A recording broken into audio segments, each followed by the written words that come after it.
And we are back again with another special guest. Now this guest, she is a professional makeup artist who's worked with some people y'all might have heard of, like Missy Elliott, right? Oh, okay. Erica Banks. Okay. Mimi Faust, just to name a few. Just to name a few. She's also a model, obviously. Yes. A real model, not one of them fake models. Not for play, a real model. She's also the owner of her own company, The Beauty Pro, that provides services like, makeup for your big day, weddings, film and TV shoots, things like that. And and also she's teaching makeup to adults and youth, right? Yes. Right? You helping the kids out? Help the kids. We're all stars. Yes, we're stars. We have the one, the only Aysha, the Beauty Pro. How you doing? I'm doing good. You good? I'm doing good. I'm kind of, I'm getting adjusted. Getting warmed up. Yeah, I hear you. It's a lot going on. I got a lot to say. You got a lot to say. Okay. Well, first off, I want to start with really what you do, because you're in the beauty industry, right? But I feel like the beauty industry is like it's like an umbrella term. Just like sports is an umbrella term. There's many different sports. Many different. So what is beauty to you? What does beauty mean to you, and what does it mean to be in the beauty industry? Beauty to me is not like external, it's more so internal. Personally, because of like my experiences. Right. But beauty to me is who you are on the inside, who you characterize yourself as, who you show to people, you present yourself to people. Right. I think that's what beauty is to me. Of course, the external is, a big part of the beauty industry, and that's the most known part that people know. But the beauty industry to me is who you are. Okay, that's deep. That's what beauty is to me. To you, right? Yeah. We just we just care about you right now. Thank you. So, how did you get started down this path? What was your introduction into the beauty industry? Were you like one of those kids that was into like modeling and into like the face paint, makeup, that kind of thing? Yeah. How did you get started down this path?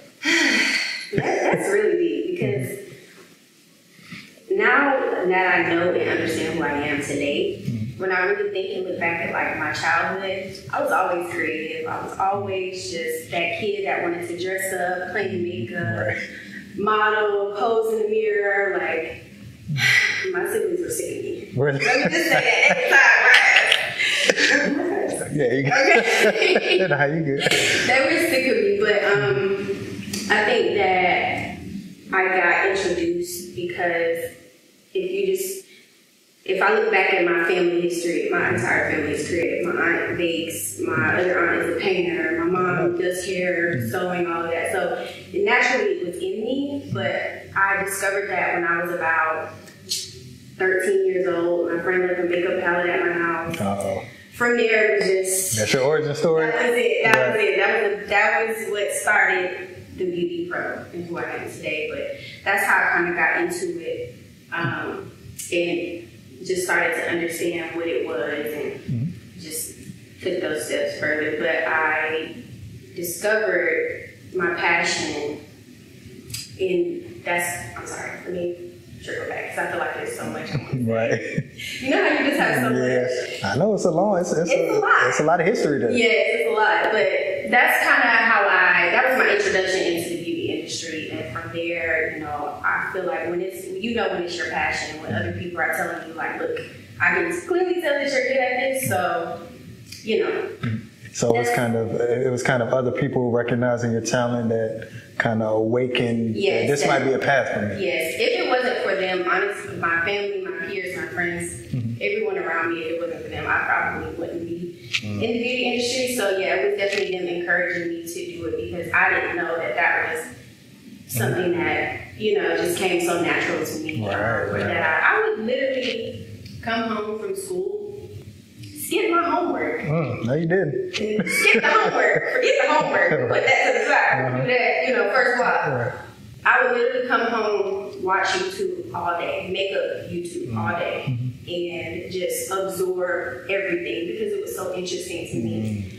And at that time, I feel like I really enjoyed it because there was so much that I was kind of like dealing internally, that I just was dealing with a lot of insecurities, things like that. So it made me feel like, I don't know, I like this. Right. So that was just my introduction into it, and that's how I got into it. So it sounds like the environment that you were in, I guess, your family and just, I guess, maybe even your household, you were kind of in that creative environment already. Already, yeah. And it also like reinforced your passions. Yeah. Because it wasn't like they discouraged you from following that path.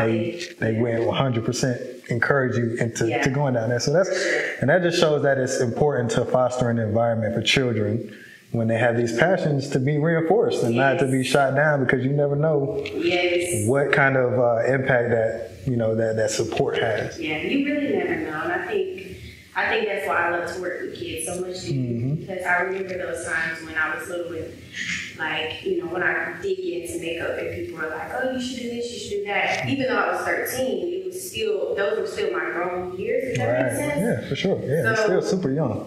Right. So I like to work with kids a lot because I feel like these are their years where they are absorbing so much, where they're seeing so much, where they're processing everything so much. So that's why I love to work with kids. Yeah. Just to piggyback off what you were saying. Right. But, yeah. They're very impressionable at that age. Very, very. So that kind of leads me to another question. Are you, I know makeup is an art, so are you artistic in other ways? Like, do you paint? Do you write? Like, do you do other things?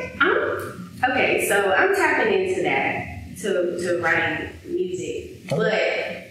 But what I will say is, it's funny because I actually can't draw. What? For nothing. I can't draw. I could probably paint and sketch if I'm looking at something like side by side, but I really am not like... You can't draw? No, when it's put onto paper or anything else, I keep like, it's not working.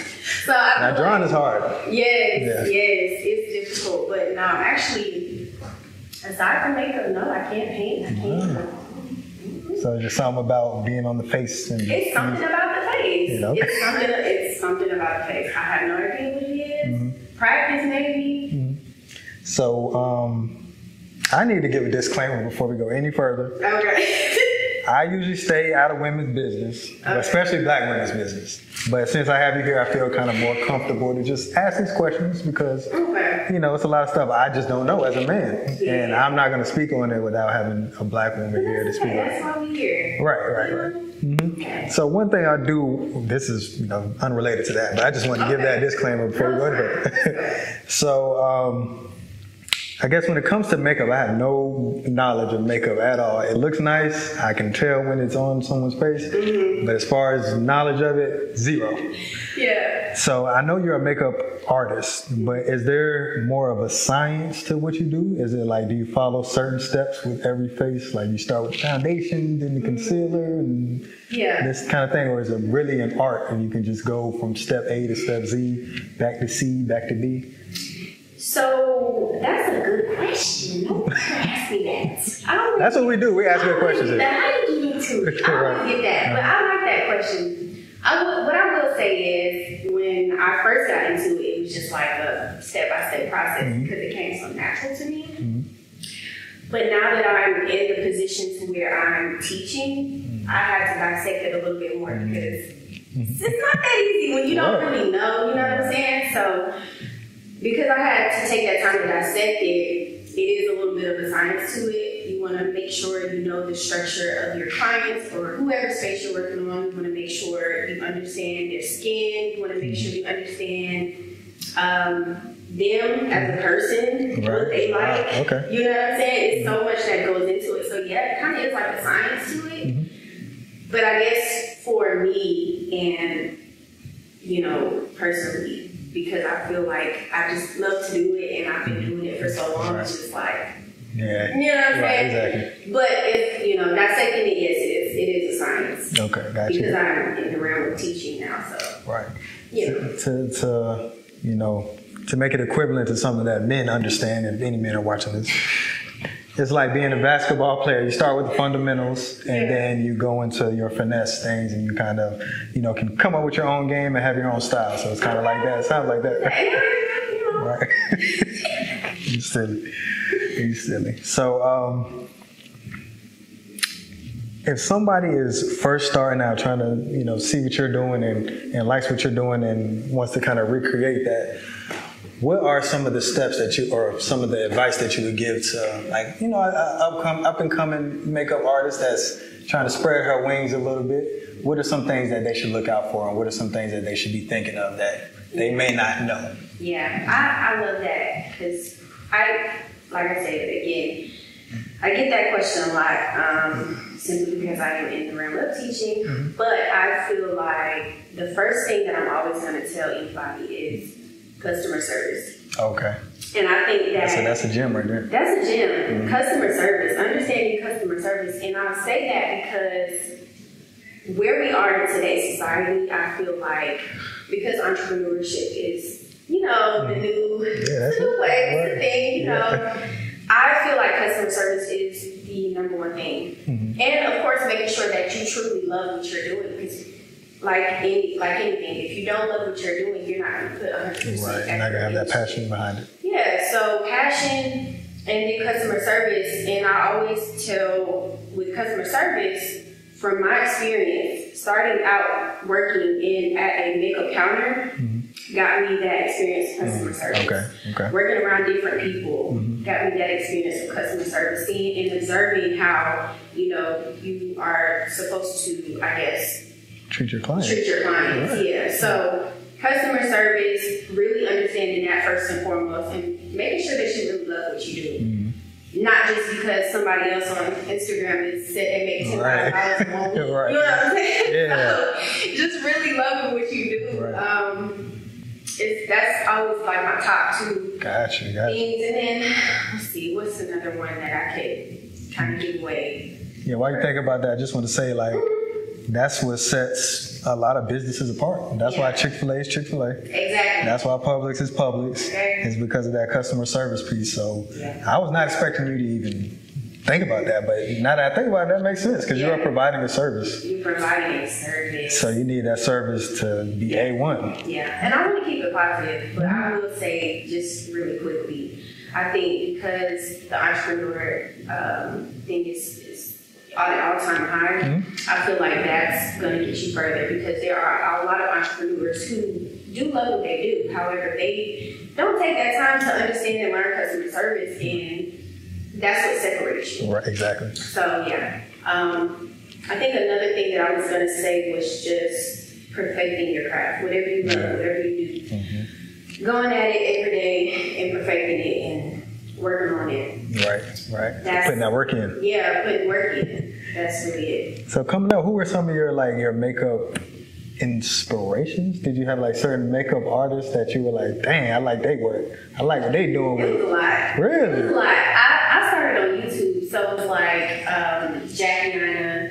Growing up, seeing her on YouTube, I watched her channel all the time. Jackie Anna, okay. Jackie Anna, Aaliyah J, she's another YouTube girl. She's still, I think both of them are still on those platforms, but they literally turned that into like everything. Like they're writing books, they have their own cosmetic, or I know Jackie Anna has her candle company, and just candles. Yeah. Wow. So those were my two inspirations kind of growing up, and people that I watched a lot, and simply because I loved how they carried themselves, not just because they knew makeup, but I also watched their demeanor, and observed a lot more than that. Gotcha. Okay, so those early YouTube tutorials is where you kind of made your chops. Yeah, that's good, because it's really called YouTube University nowadays. Like you can learn University. You can learn anything on YouTube. Yeah, you can learn how to pluck chickens if you want. No, they do everything on YouTube. It's crazy. So when you see your inspirations kind of branching out and doing different things and kind of expanding their business into other things, do you see that kind of path for yourself? Do you see? Absolutely. Yeah. I see so much for myself. Really? Like what? Share it with me. Speak it into existence. It's funny because if you watch my YouTube channel, I have a video where you kind of get to know like me. That was filmed back in 2019. That's a long time ago. Where I am today in 2022, I watched that video and I'm like, wow, a lot has shifted since then. And although a lot of those goals are still on my list, it's like it's shifted in a different way. It's so weird. Right. But I think that ultimately, mentorship, teaching, education, that's kind of the realm that I'm leaning towards. Right. Just because I do see myself as, even though I aspire to inspire, I do see myself as inspiration to other people. Well, of course. And it's a good feeling when you know you can inspire people. Right. So I think that education and just teaching, eventually I do want to open up my own institute. Oh, nice. Right. That's where I see myself, there's certain things that I'm still kind of learning along this journey that, I'm figuring out. Right. But ultimately, you got a long way to go. I got a long way to go. So it's like, it shifts. Right. So what is the beauty community like? Is it very collaborative? Do you work with a lot of other entities in this I guess space? Yeah, the beauty community is absolutely, I would say it's very collaborative. I mean, I work with a lot of photographers, hairstylists, in collaboration with a lot of other hair companies. So yeah, the beauty industry is very collaborative. Just because, when you're working with photographers, they're always going to be makeup artists. When you're working with hairstylists, you know what I'm saying, all those hand in hand. So it's very collaborative. And since I moved to Atlanta and grown my brand and my business, I feel like I've run into a lot of photographers who are, looking for somebody to join their team or just, so it's very collaborative in that sense. Yeah. Well, that's good because a lot of industries are not like that. Oh, really? Yeah, I've had other guests that are kind of talking about their industry and just saying how, it's very competitive, especially like in Atlanta, but I guess beauty is different. Look at me, always trying to find, That'd be positive. Yeah. Okay, so it can be competitive, if that's what you mean. So, it can be it's collaborative, but of course, like any other industry, it's going to be a little competitive. Yeah. So, it's a little bit of both. It's a little bit of both. But I try to stay on the collaborative side, try not to feed too much into the competitive side, even though competition, it can be good competition. Yeah. So it's healthy. It can be healthy competition. I try not to focus on it though. It is bad. Yeah, but it seems like you have carved out your own niche and your own lane. Yeah. And people come to you for what you do. Yeah. So for sure. So you kind of set yourself apart. You're probably not even. I don't pay too much attention to all of that. Honestly, I'm gonna be real. Yeah, that's good. That's good. So I feel like, again, I stay out of women's business. I'm going to say that a lot. But I feel like the standard of beauty has evolved over time. I feel like years and years ago, it was the very slim, slender, tall, model-esque type of thing. And it seems like now it has shifted into more of a, fuller look, more, thicker, curvier type of thing. It's not my words, but from what I hear, Kim Kardashian is the standard of beauty. What? I didn't say that. These are not my words. No. But what do you think about the standard of beauty now and how it's evolved over time? It's probably even since we were kids. We're probably around the same age. Yeah. So I feel like it's even changed probably since we've been alive. So what do you think about it now, and where do you kind of see it going towards the future? What I think about the beauty industry now, it's very controversial. I hear so many different opinions. Right. And I try to be honest, I try to stay outside of it and just stay with my tribe, with my people, and just kind of like dismiss all of the controversy around the new beauty standard. Exactly.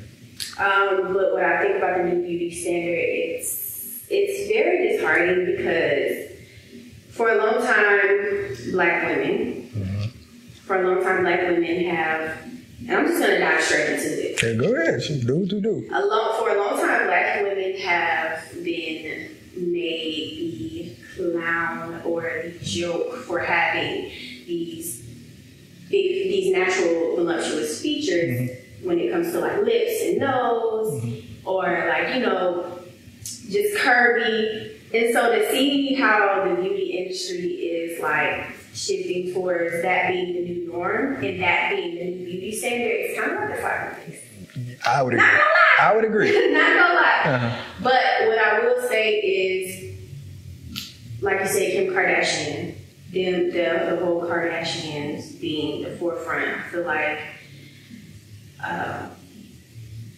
like that.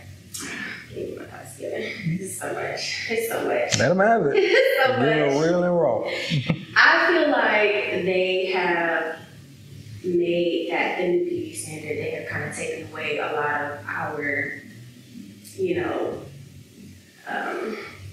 just like what Black women naturally bring to the table. They've kind of taken away what Black women naturally bring to the table and made it like, you know, the new beauty standard, the European beauty standard. When we have always been like this. Right, We've always naturally been like this. So now it's the beauty standard. When years ago we used to get clowned for it. So it's a little bit tough to watch and to talk about, but you know, I feel like at the rate that it's going now because of social media as well, you know, there's only so much we can do. Right. But just be Black women and be surrounded by the right people and just be around people who realize that, you know, we belong here. That's really it. But it's a lot to process. Yeah, I can. It's kind of like with music, like you have a super lyrical person, like, I don't know, let's just say, I don't know, J. Cole, for instance. Now, J. Cole is an amazing artist. Yes, J. Cole. Exactly, same here. J. Cole has put in a lot of work. J. Cole has carved himself out to be something that is almost unfathomable for most people. Yeah. And he's a great lyricist.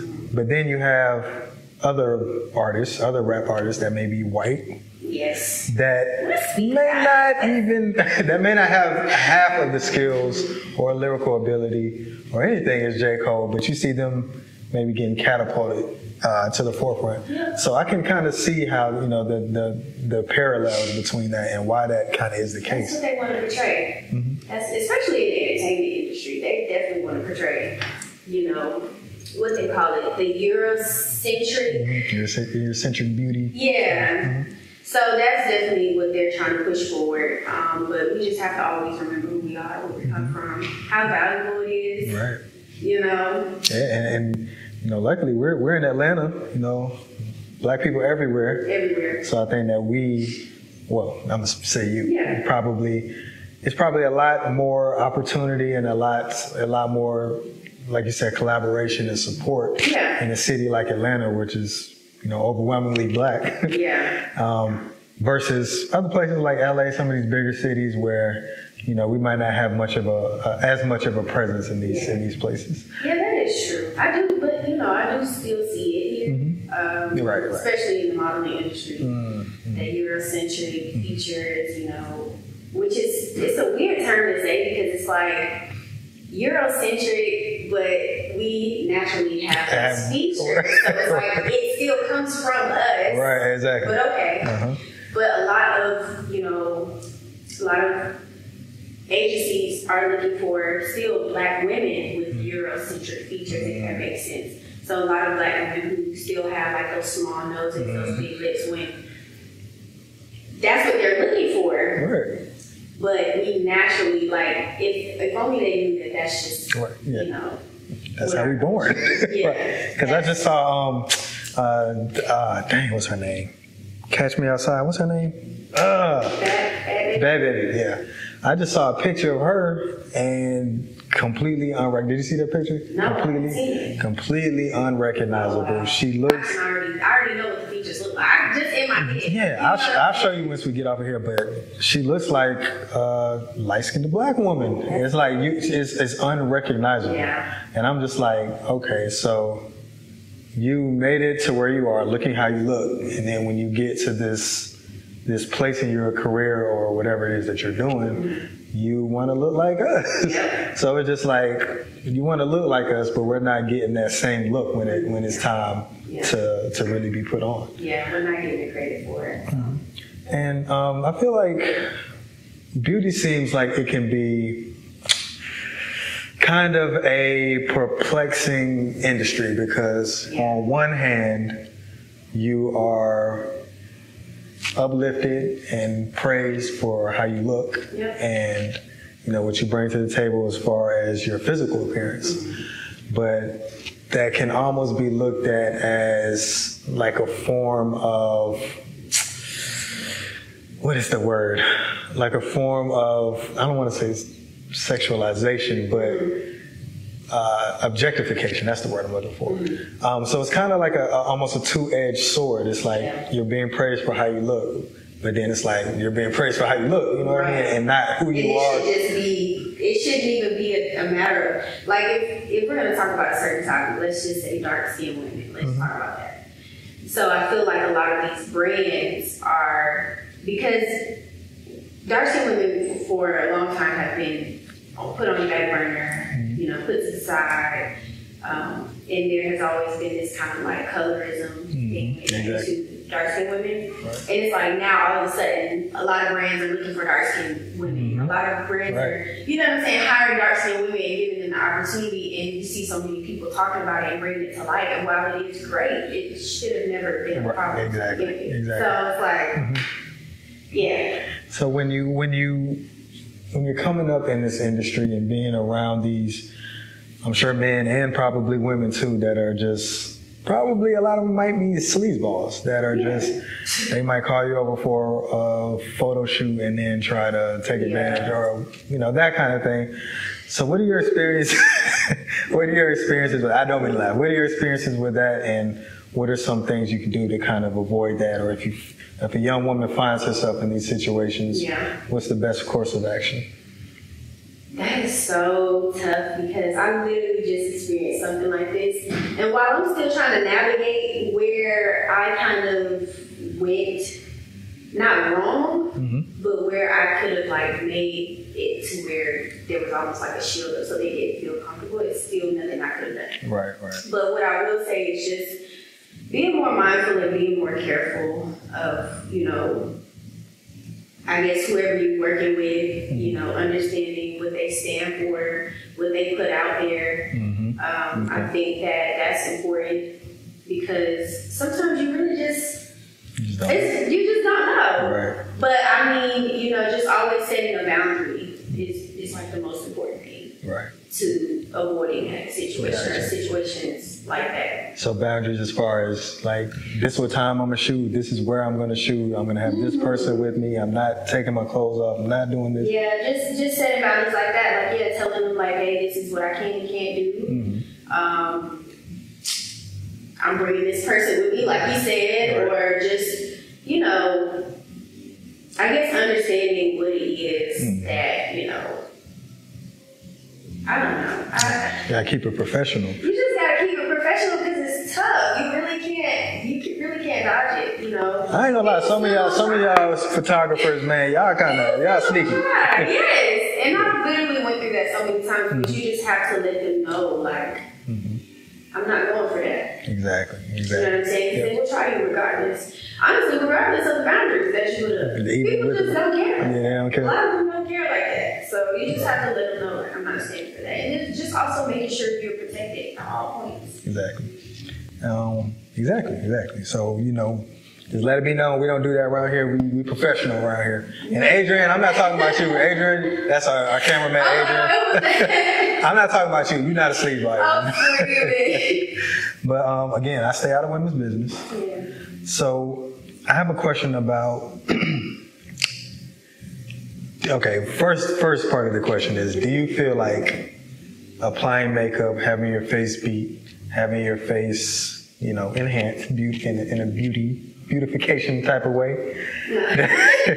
Do you feel like that kind of perpetuates like an unrealistic view of beauty? Say you have a little 12-year-old, she sees your Instagram and she's like, man, Aysha, she's so beautiful, but I don't look like that. Oh, yeah. Do you think that is one perpetuating an unrealistic, like I said, view of beauty? Mm-hmm. And what would be your, I guess, words of advice to those little girls that kind of see you and see your face looking beautiful like it looks now? Mm-hmm. I feel like words of advice. Let me just start here. I do believe that social media plays a big part in that. So whenever I portray myself on social media, even though it's really no way to call it, people are still going to look at your life and, just kind of like compare. I try to put out the most positive version of myself and try not to, because I know that there are people that look up to me, so I try to, not that I have to or that it's my job to, right. Because of who I am. I don't want somebody to look at me and it be the wrong impression and they be like, oh, I want to do what she's doing, I'm half naked. You know what I'm saying? So it's like, I want to make sure that I'm presenting myself in the most positive, well-mannered form an authentic form that I can. Exactly. But advice would just be to not pay attention. It's hard to say this. It's easier to say than to actually what I'm saying? Of course. This is why I teach kids. Right. At the age that they're now. Because, listen. But I would say just understanding who you are. Mm-hmm. And once you understand who you are, really, hold on to that. Mm-hmm. Exactly. Starts inside. Yeah, it starts inside. I feel like a lot of the times we look at people who are on social media and we compare. We compare our lives to their lives. I was literally just watching a podcast the other day. I forgot who it was, but they were just talking about like how social media has been kind of like the downfall of insecurity, or has insecurities on the rise because of social media, because people are comparing their lives. So I would just tell them to understand who you are authentically. Exactly. Know that you're loved no matter which is you're loved. Like it's so sad because I feel like where I'm at now, there's only so much advice that I can give. I just have to kind of show. Right. If that makes sense. Yeah, you can lead by example. I just have to lead. That's it. That's all I can do. And it's kind of the same. Yeah, it's kind of the same thing with.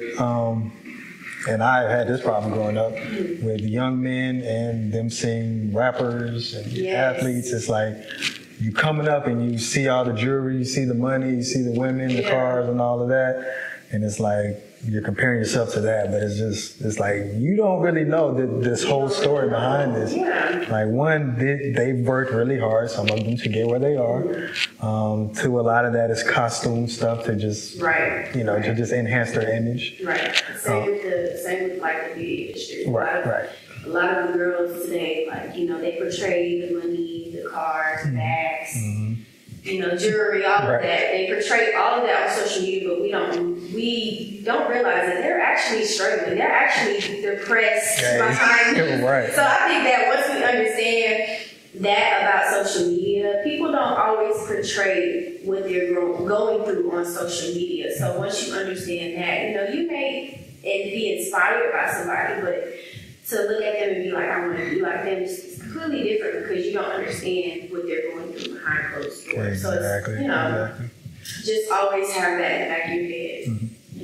Yeah, and that's the importance of, like you said, just portraying an authentic, just positive version of yourself. Like, show them the real. Don't just show them the best parts of everything. Yeah, that's bad. Right, but that's what social media is nowadays, just promoting yourself. Really.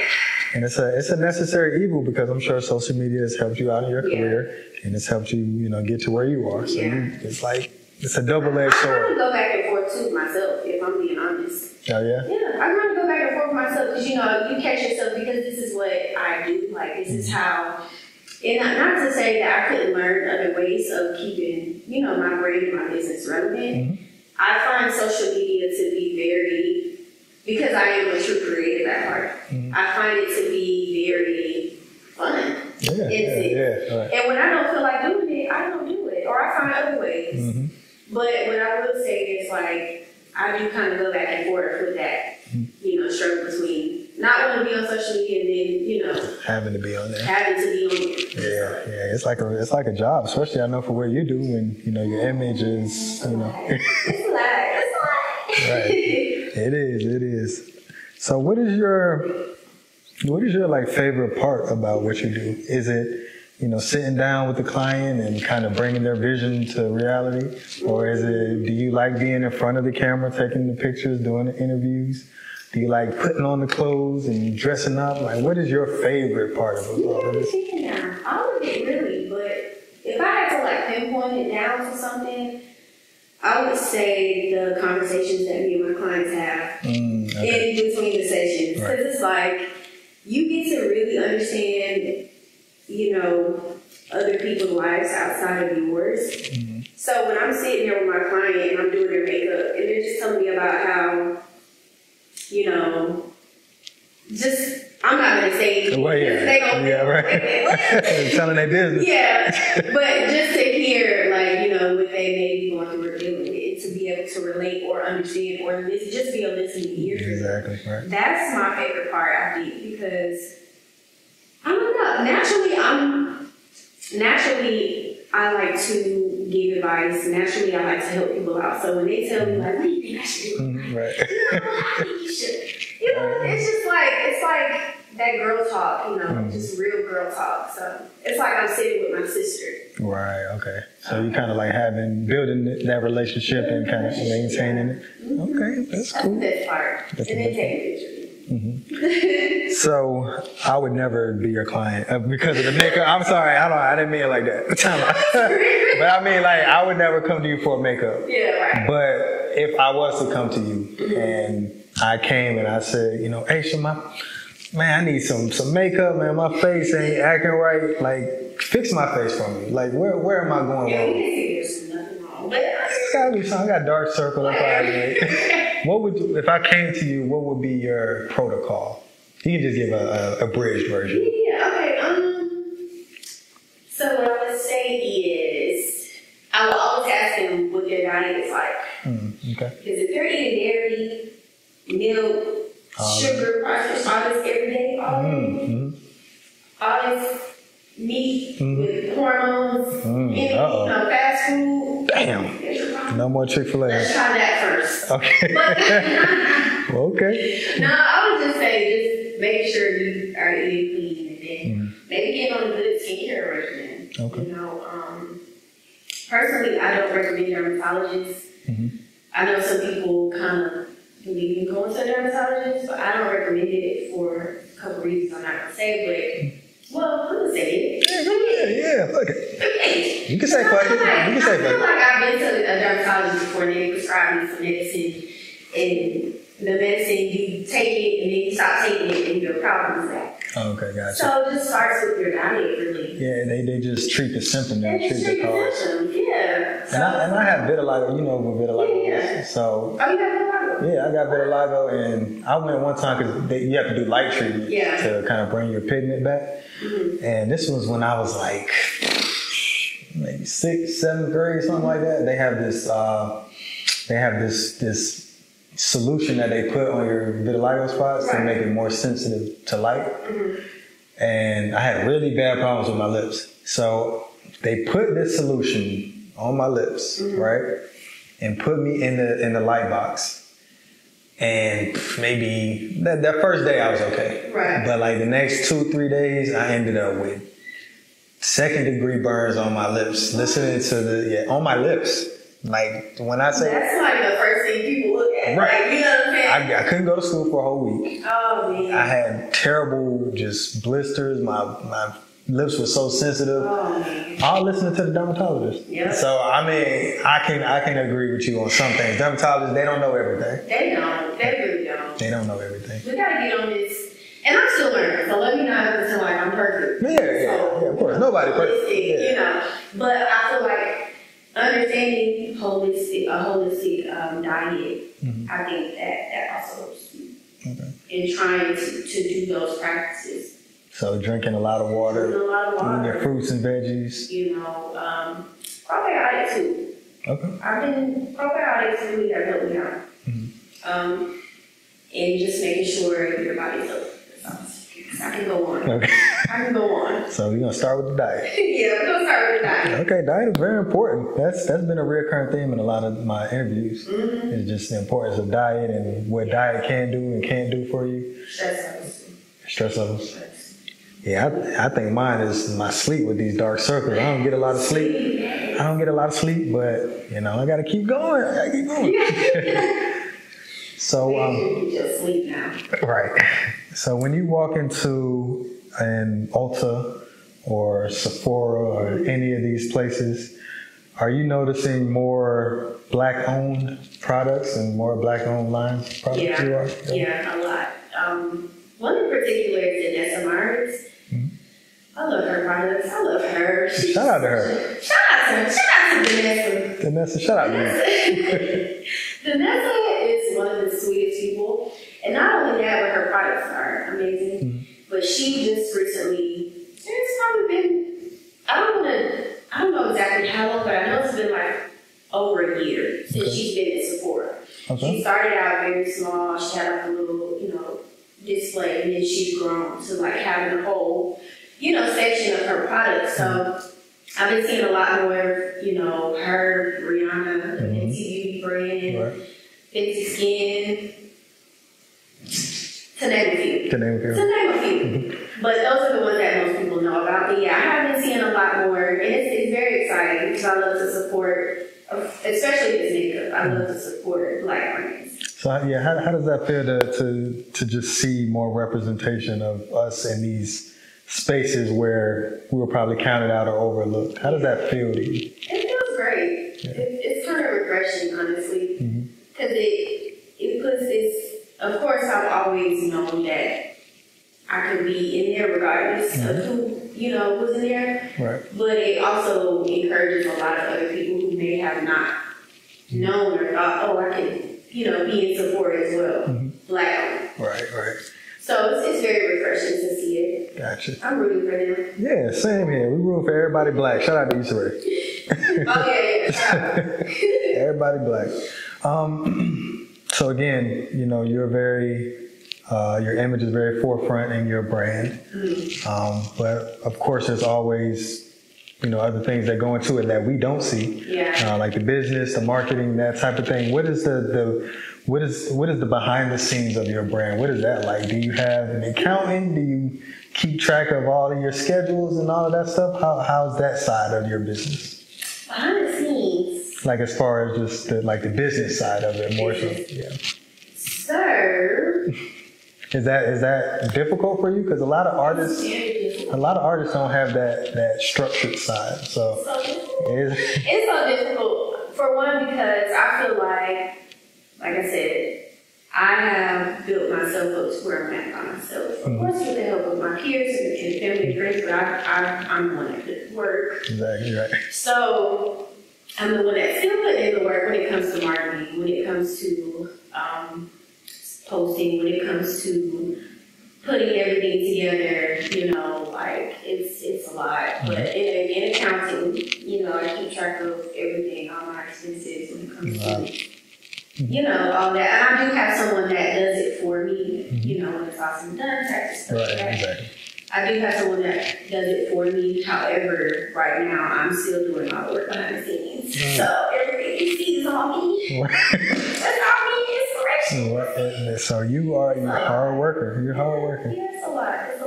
And I try to balance that between, my social life and then, try to balance that. But it's very tough. It is. And it has been very tough. Really? Yeah. Does it ever stress you out? Do you ever go all the time? Yeah. What are some things you do to kind of relieve yourself of that pressure and that stress? Ooh. How do you unwind? And that I can tell you because it is so stressful. make sure I meditate. Well, not meditate. I do yoga. I find things that make me happy outside of the beauty industry, such as I go to dance classes every week. I just bought some skates the other day. What? You gonna be at Cascade? Yes. Going to Miami. So I'm gonna try to go skating. I just try to find things outside of that kind of like take my mind out of it.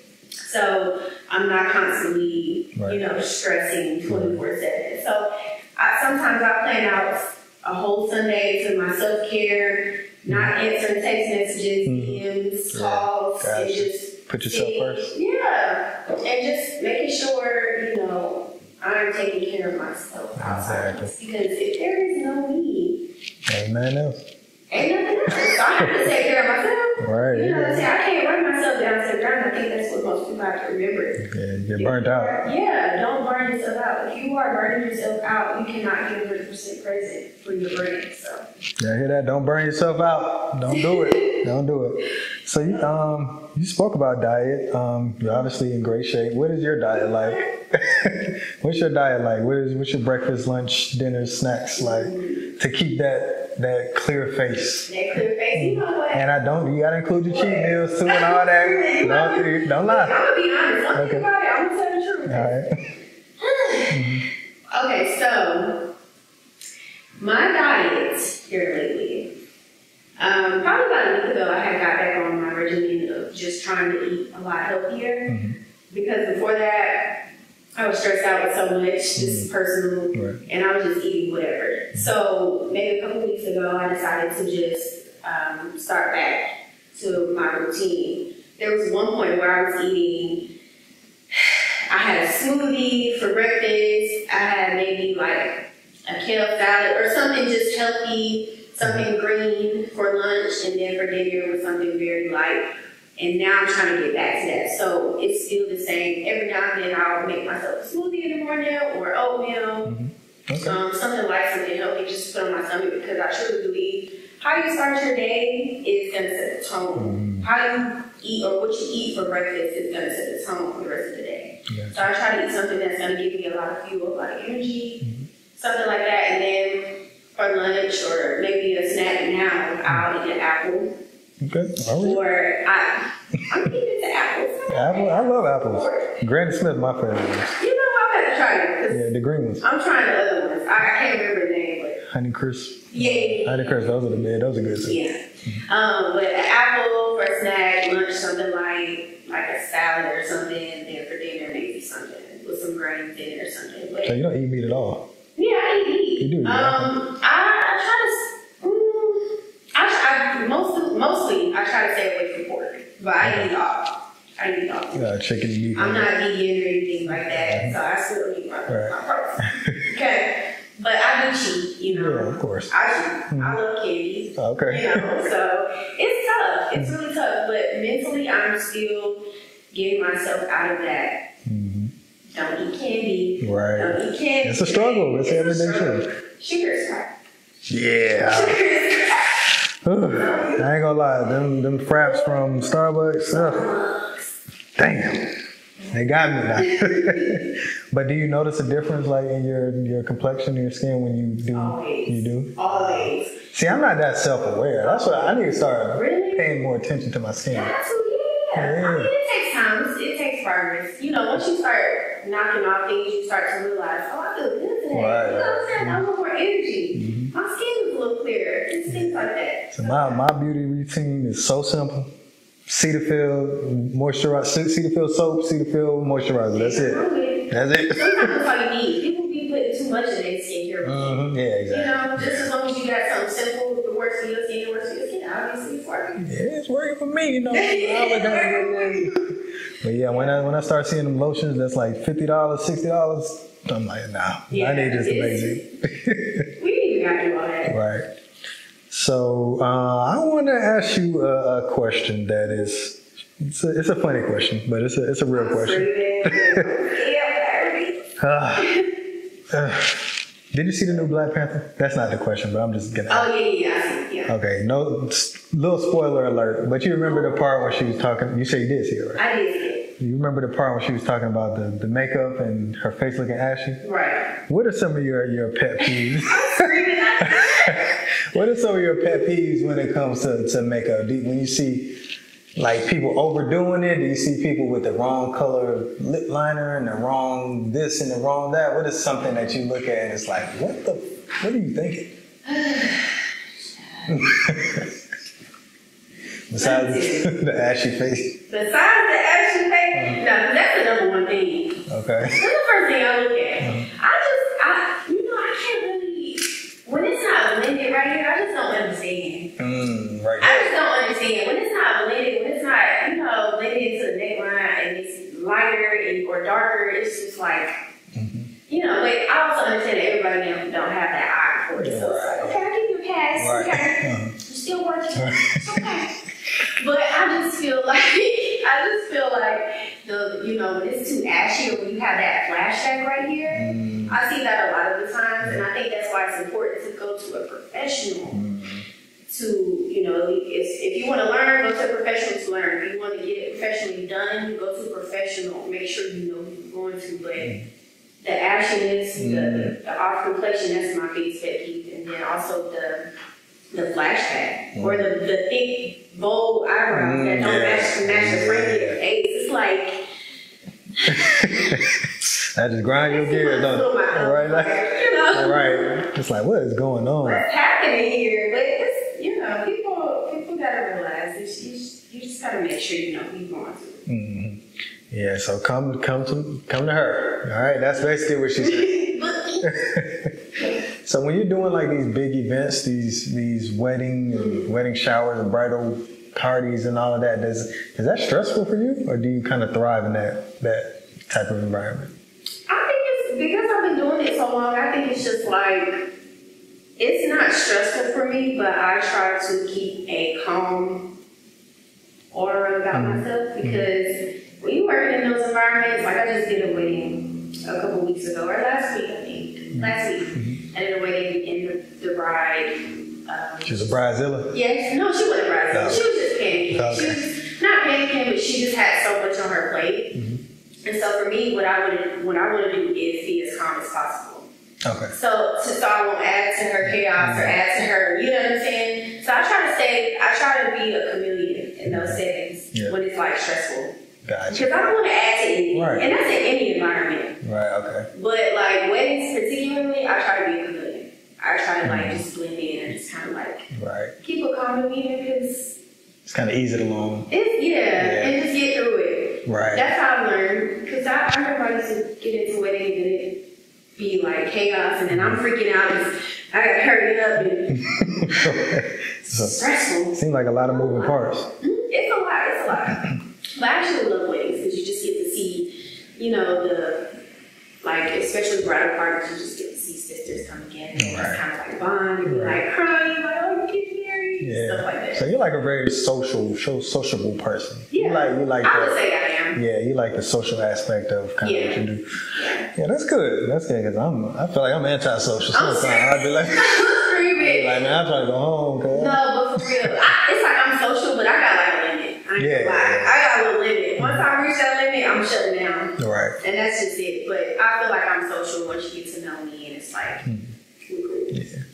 So are there a lot of men like entering into like the beauty industry, like doing makeup and that kind of thing? Do you see a lot of that? Or not a lot of it, do you see any? Gay men, yes. Gay men, yes. Yeah, it's a lot of gay men. I think that in Atlanta, a lot of the makeup artists are gay. Really? It's kind of like, I don't want to, just not to add, I don't want to cause any controversy, but I feel like if I'm being real as a woman in the makeup industry, I feel like a lot of the makeup industry is dominated, especially in Atlanta, is dominated by the gay, So it's still kind of dominated by men. Yeah. Even the beauty industry. Yeah, it's So that's just from what I've observed and seen for myself. So I can't speak for anybody else. So what does it look like for it to be dominated by men? Do you notice that more men are being booked over you? Maybe some that don't have the experience, that don't have the education? I will say personally, yes. I'm gonna be real careful because I don't want to, you know what I'm saying, cause me. No, I'm just playing. You know, I have to be really careful. Right, But I do see that, and for me, I don't take it personal because I just feel like they may have, because the LGBTQ community is so broad, they are going to stick within their community and they're going to support the people. So when you think about it, gay male industry in makeup or gay men in makeup, if they know somebody that works, say, in Tyler Perry Studios, and like, if they're going to choose their friend, they gay man, or let me rephrase that, they're going to choose their friend who's gay or me, they're going to choose him, of course. So it's like, it's all about who you know. Right. I feel like because I've had it happen to me a few times, and I just kind of keep it pushing with, yeah, for sure. Wow. That is... It's tough, because it's like, you know. Yeah, that's like, I don't know, that's like a woman football player coming and dominating the NFL. Right. It's like, this is not supposed to be. I don't want to tread lightly. Yeah. But it's like you would envision this industry to be a woman-driven industry, and there are men that are coming and taking opportunities away from... Yeah. And I look at it like that too, just from an ego standpoint, but when I really think about the way that the world is shifting, it's kind of like, are there really gender roles in certain things? Like, you know, I try not to look at gender roles because realistically, if I wanted to go be, like you said, a football player, I'm going to go do it. Regardless. If that's just what I love, that's, you know, just what I'm going to go for. So I try not to think of it like that, but then again, when you in the industry, it's kind of like... It's like, wow. Especially when you get passed up for stuff because of that. Wow. Oh. Yeah, I think that would be hard for me to navigate, you know, because it's just like, you know, you kind of wouldn't expect to just be uprooted by, you know, men that are coming from being a man. And a lot of us don't really know about that, but I guess gay men, it might be something different. Yeah, it's different. I don't know.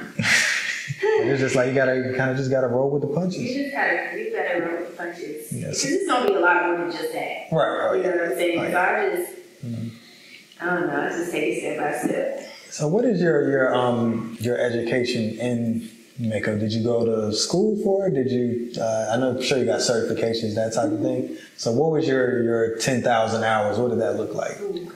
Did you practice on mannequins? Did you practice on your face? Like, I went to school, so I'm actually a licensed esthetician. Okay. So I'm licensed here in the state of Georgia, but I went to school for it, and I think that we needed. Well, I got my license in Tennessee and then transferred to Georgia, but back home we. Oh, you're from Tennessee? Yeah, I'm from Tennessee. Oh, okay. Shout out. Hey, shout out. No, but we did like 750 hours, so that mostly, it's funny because when I was in school, I was practicing doing facials, not makeup. Okay.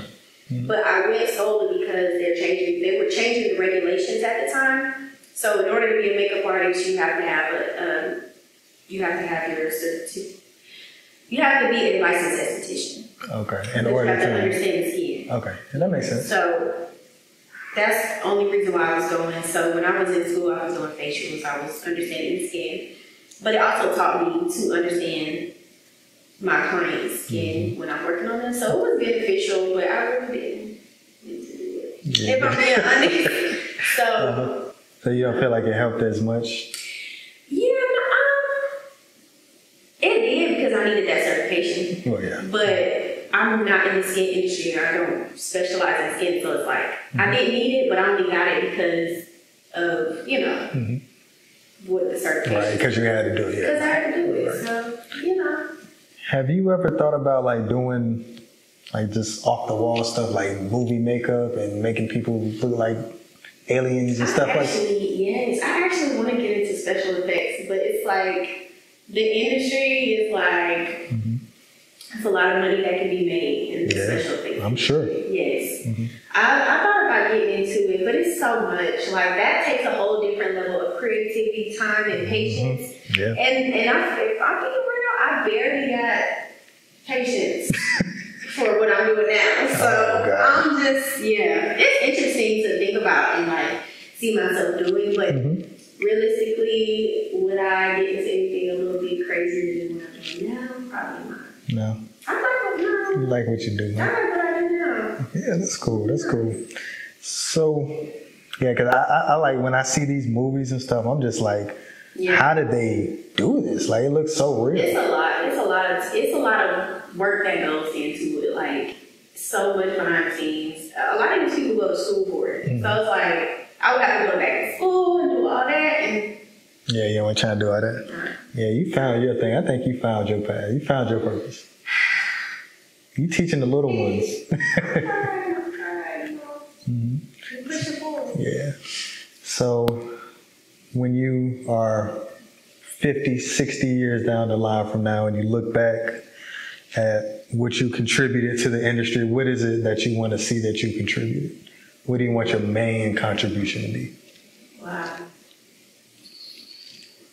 That's a good question. Have I thought that far?